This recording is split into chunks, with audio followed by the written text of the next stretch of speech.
Hi everyone, তো সবাইকে কেমন আছো? সবাইকে জানাই শুভ দুপুরের অনেক শুভেচ্ছা রইল। আজকে গণেশ পূজা, তো গণেশ পূজার অনেক অনেক শুভেচ্ছা রইল। তো আমার সকল বন্ধুদেরকে জানাই গণেশ পূজার অনেক অনেক শুভেচ্ছা অভিনন্দন। সবারই যেন দিনটি ভালো কাটুক। তো আজকে আমি অনেক খুশি গণেশ পূজা, তারপর আমার বড় ছেলের জন্মদিন। আমার দুটো ছেলে, একটা মেয়ে। মেয়ের তো 15 আগস্টে বার্থডে ছিল। তো আজকে বড় ছেলের জন্মদিন। তো আমি অনেক খুশি।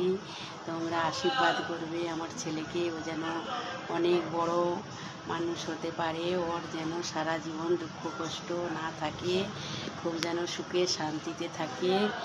তো চলো, আজকে খুবই খুশির দিন।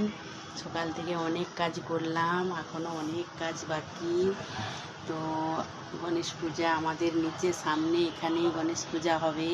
তো 10 দিন এখন খুবই মেলা চলবে, 10 দিন অনুষ্ঠান, রোজ অনুষ্ঠান। তো তোমাদের সাথেও শেয়ার করব। আমাদের নিচে সামনেই গণেশ পূজা, গণেশ বাবা স্থাপিত হচ্ছে। তো তোমাদের সাথেও শেয়ার করব। তো সবাই ভালো থাকবেন, সুস্থ থাকবেন। আমার ভিডিও ভালো লাগলে লাইক কমেন্ট করে দিবেন, পাশে থাকবেন। আমিও সবার পাশে থাকবো। তো চলো, টাটা।